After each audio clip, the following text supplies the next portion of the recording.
Magandang araw mga kaibigan. Bigyan natin ngayon ng reaction, opinion itong post ng unofficial Senator Bator de la Rosa Solid supporters. Senate President Escudero tumanggi sa alok na pag-usapan sa isang closed-door meeting ang impeachment ni VP Sara.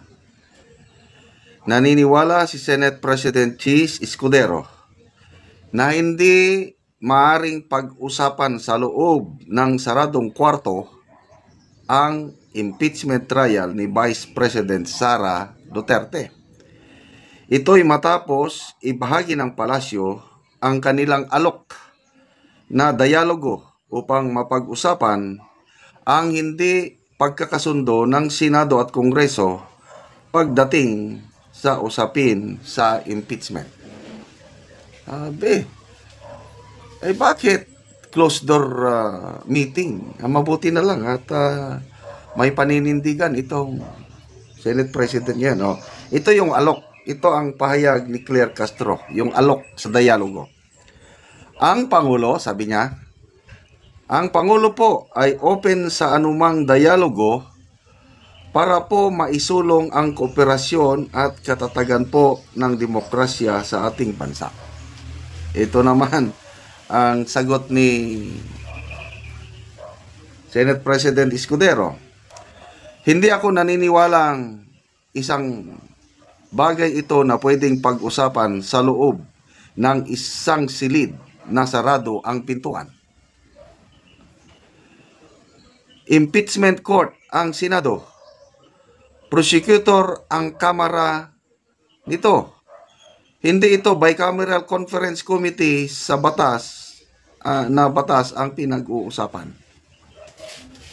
Ang laking kaibahan po, yung bicameral co-equal, anong tawag doon? Co-equal house sila kasi ang Kongreso, two houses, lower house and upper house, Senate and House. Kaya kung batas, ayun, nag-uusap. Yung BICAM, yun ang closed door. Sila-sila lang nausap hanggang mag-agree sila sa final version ng batas.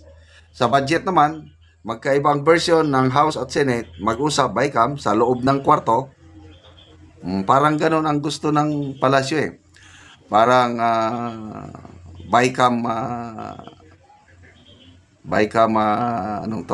BICAM conference. Pag-usapan sa loob ng kwarto. Kaya open ang Pangulo sa dialogue. Mag-dialogue ang House at saka Senate. Nakalimutan nila, korte ito. Hindi pwede. Kaya tama si Senate President Escudero. Korte hindi pwedeng makipag-dialogue sa prosecutor. Ano ba naman?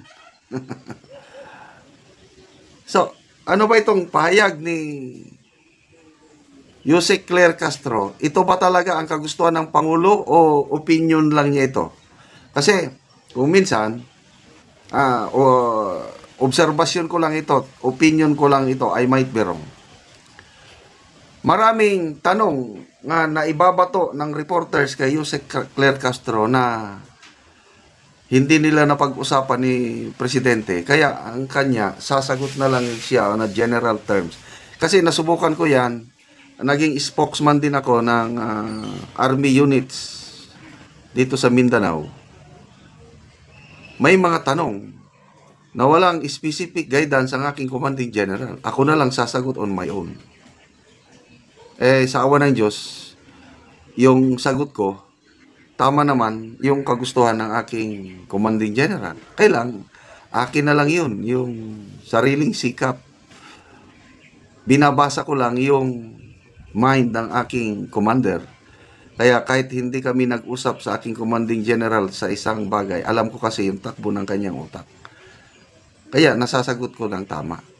Baka itong nangyari kay Yusek Claire Castro na ang Pangulo po ay open sa anumang dialogo para po maisulong ang kooperasyon at katatagan po ng demokrasya ng ating bansa. Impeachment pala ang pinag-uusapan. Mag-close door meeting ang mga judges at ang mga prosecutor, nandiyan ang Pangulo, referee, pwede ba yun?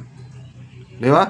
Kaya, saludo tayo kay Senate President Escudero sa kanyang Alex Banasan, mga comments, kilala kito, classmate ko to. Tama ka, SP, minsan lang mabuhay sa mundo, kaya mahalaga ang karangalan tulad ng tatay mo.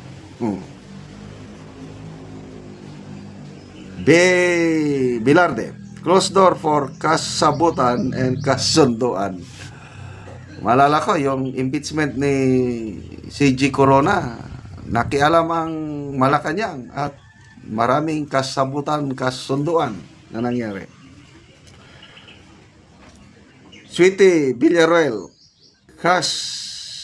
TRO ba naman? Oh, so obvious. Romeo Alindog Ginto, hindi pwede yung closed door executive na mag-usap. Kailan pag-usapan sa open court para naman malaman ng taong bayan. Dito, first time akong bumilib kay SPG sa kanyang paninindigan. Sana tuloy-tuloy lang niya. Okay. So, itong si Chis Escudero ngayon, binabatikos ng kakamping, mga loyalist. Kailang bumibilib ang mga DDS ngayon kay Chis Escudero. Kenji Laureta, closed door meeting or cash meeting? Princess Ebony, ano naman yan, Madam Claire? Door to door ha? Gusto mo closed door? Labag sa batas yan. Ano ka ba naman ate? Jason Bugayong, closed door, tapalan ng pera, kaya senator, parang CG Corona. So, 28 Congress na po tayo. Makakapanood ng bloodbath. Pumasok na, appeared na ang 16 di kampanilyang abogada ni VP Inday Sara. Salamat mga kaibigan sa inyong pagsubaybay sa ating channel.